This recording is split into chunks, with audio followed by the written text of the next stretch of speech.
Hey everyone, welcome back to my channel. In addition to all these Christmas books you see here, I have a lot of books that are still on my physical TBR. I don't know how many, and it certainly is not as much as some other booktubers have because I just don't have the space for that right now. Although when I get some bookshelves again, just wait. I actually really don't have that many because I really do try to read what I have and rotate through what I have. If you guys have seen my Little Free Library haul and unhaul videos, you know I bring a lot of books every month to Little Free Libraries. And I may pick up some when I'm there too. But overall, I really do try to not just have books sitting that I'm never reading. However, like just about every other booktuber out there, I do have those books that just kind of sit on my physical TBR and I still haven't read. And I have made some changes to my TBR that you guys will see very soon in Monday's video. Will hopefully help me get through these books that I actually own instead of focusing on all the other books that are out there. As much as I would love to do that, I really want to focus on reading the books in this video this coming year. So let's get into it. What do I have? We're going to start with the fiction books and then I'll show you my nonfiction categories and the way that I've kind of set it all up for this coming year. So this is sitting right next to me for a video that I'm planning for January. I have my Chronicles of Narnia, beautiful collection. I wanted this for years and I finally got it. It's a used copy that was never unwrapped. So my mom got it for me very inexpensively compared to how much it normally costs. I'm nervous to read from it, but I am going to try. We'll continue on with some books that you guys might have seen recently. I have The Murder of Mr. Wickham. I have Stranger Things, Suspicious Minds, Ruth Ware's The Lying Game, Allison Wins Scotch, The Rewind, Laura Dave, The Last Thing He Told Me, A.J. Finn, The Woman in the Window, Leah Owens, Where the Crawdads Sing, The Notebook, and The Wedding by Nicholas Sparks. These two are companions. Second Chance Summer, a love-inspired book. Austin Escape, Water for Elephants. If I Stay, The Thorn by Beverly Lewis. And Story, Young Americans, Colonial Williamsburg. Escape from Mr. Limoncello's Library. The Kitchen House. The Forgotten Girls, The Thursday Murder Club, The Wife Between Us, The Wednesday Letters, Tribulation Force, Girl in the Blue Coat, The Hotel Nantucket, Just the Nicest Couple, The Harbinger 2, and The Testament.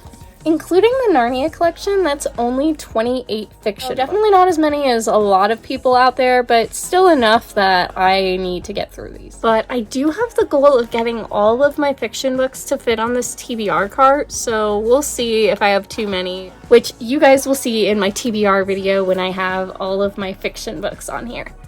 Now, part of the reason that I am focusing on fiction with my TBR game is so that I'll finish my TBR game. I also want to read more fiction. I have way more nonfiction. So, what was happening is I was ending up putting a bunch of nonfiction books on my TBR. It was just overwhelming, so I ended up categorizing all of my nonfiction. I have way more nonfiction, I think, at least it looks like it, than fiction.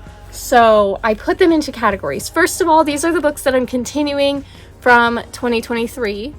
I have Gospel Centered Kids Ministry, Love the House You're In, 7 Mile Miracle, my Bible, Multipliers, Immeasurably More Word Study on the Book of Ephesians, and Building Friendships That Fit, which I haven't actually started this, but we were talking about doing it with my group. I don't know if that's going to happen, but it's there. So then I have the C.S. Lewis nonfiction that I have out for a video I am planning for January. I have The Problem of Pain, and then these two are technically not TBR, but I do want to reread them. I have A Grief Observed and Mere Christianity. So now getting into my nonfiction TBR of all the books that, well, mostly I haven't read. Some are rereads, I will disclose that, but most of these I've not read yet. First we have God's Got This, 40 Devotions of Courageous Faith. I definitely want to get into this because my word of the year is courage, so this would be a great book to get into. Then have Prayer and Jesus, both with excerpts from A.W. Tozer. This is a reread, but it's He Leadeth Me, An Extraordinary Testament of Faith, What Every Girl Wants, Goliath Must Fall, Love The Great Quest, Philippians, The Art of Contentment. My small group just went through the group study. I have not gotten to do the book, and I really want to do. This is a really old devotional from camp, but it's James, a guidebook to spiritual maturity, and I just want to finish it up at some point. This I've also started and want to finish up, Relentless by John Bevere. Good Boundaries and Goodbyes. Concise Bible Doctrines. No, I still have not read this. The Popular Bible Prophecy Commentary. Take Back Your Life by Levi Lusko. And The Church as Movement, which this has been on my TBR since I started BookTube back on my main channel. Stop. Some pre-2020 church class room diagrams in case I just wanted to, cry and break my heart. Anyway. Then I have categorized my nonfiction books. That you just saw was all Christian living and devotional. This next category is leadership. So I have StrengthsFinder 2.0, Discover Your Clifton Strengths. Start with Why. Perfectly Yourself, Discovering God's Dream for You. Discovering the Leader Within You 2.0. This is a reread, but Excellence Wins, Smart Growth, and The Innovation Killer. Those are all leadership. We've got True Love Dates. This is a reread. Uninvited. Sacred Marriage, which I have started but have not finished. And I actually got really far in it, but I don't remember. The Mingling of Souls. Scary Close. This is a reread. This book is so good. Oh, and Saving Your Marriage Before It Starts. This is also a reread from Colin. Finally, Love and Respect, which I feel like is just one of those books that everyone reads, so I really want to know what I'm missing out on. Although a lot of my college content came from this book, so I feel like I've learned a lot of it already, but I just want to actually read the book. Finally, I have a stack of miscellaneous nonfiction. So some of these go together and some are just like random nonfiction that I've picked up or want to read. So let's get into it. First, I have Managing God's Money. I really want to read this because it talks all about biblical money management and stewardship. Then I have Stand for Life and Why Pro-Life. Both of those I got like 7-8 years ago and I still haven't read. I really need to get to that. French Kids Eat Everything. I'm just really curious about this one. Loving Your Parents When They Can No Longer Love You. This sounds so sad, but I really do need to read this one. It's an old college book that I still have not gotten to.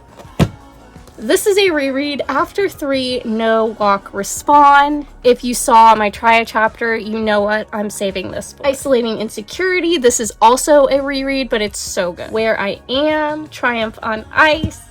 I still need to finish No God But One, The Smart Step Family, Unraveling the Origins Controversy, Walking with Giants, Peak Performing Teacher, How Children Raise Parents, Abolishing Abortion, America, A Redemption Story, Choosing Hope and Creating Unity, and finally, The Changing Family Life Cycle, which I think this is an aspirational book. I picked this up in law school. The library was getting rid of it. It is an older book, but I just thought it was like such a cool one to have, and I do think that it would be good to have read this. It's just a matter of actually getting to it. And maybe that should go in my relationships stack, but it's so big that it fits perfectly at the bottom. Anyway, that is everything. Let me count these. Twice the nonfiction books that I do the fiction books. I have 57 nonfiction books. So in theory, it really doesn't make any sense for me to have switched my TBR game to be fiction only, but I'm really only doing that so that I know I can accomplish it, and then I have the freedom to read through my nonfiction as I am almost like mood reading, as I'm wanting to. I will talk more about that in my TBR video, so stay tuned for that. But I really need to get through these books. Like 57 nonfiction books? Who does that? Am I okay? Like, I know some of these are rereads, and I know I have been collecting several of these for years, but one thing about 2023, I learned that I love listening to nonfiction on audio. That doesn't necessarily count for like kids ministry, Christian living, and leadership books. I like to have the physical copies, but like this random stack of miscellaneous nonfiction books, I easily could have listen to on audio, and I just might do that. I just really like it because it's almost like listening to a podcast and then you've read a book. You learn so much. I need to get through my nonfiction. TBR is what I really need to do. But nevertheless, TBR games will focus on fiction. So 57 plus 28, 85 books? I have 85 books on my physical TBR. That's almost what I read this year in 2023. So what if I really could read all of these in 2024? I would be so impressed. I would be so happy if I read every single one of these. Do you guys think it'll happen? I know there are people out there who have like 400 books on their physical TBR. That's not my situation this year. I still really want to get through the books that I own. And find new ones, because there are so many books coming out constantly that I never get to. Okay, now I've got to get all these stacks of books that are scattered across my floor put away. If you guys have seen past videos, you know I have this chair that I put all of my physical TBR books under. So all my nonfiction books need to go under that. Christmas books that I am not planning on finishing or using for Blind Date with Bookmas need to go under that chair. All of my fiction books need to get on this cart so I can film my TBR video. So I've got to get busy and get this all reorganized. On that note, I will talk to you all next time. Please give this video a thumbs up if you enjoyed it, subscribe if you haven't already, and comment below if you think that I can read all of these books in 2024, or if I'm just kidding myself, which is very highly possible. Anyway, that's it. Thank you guys so much for being here, and I'll talk to you all next time. Bye!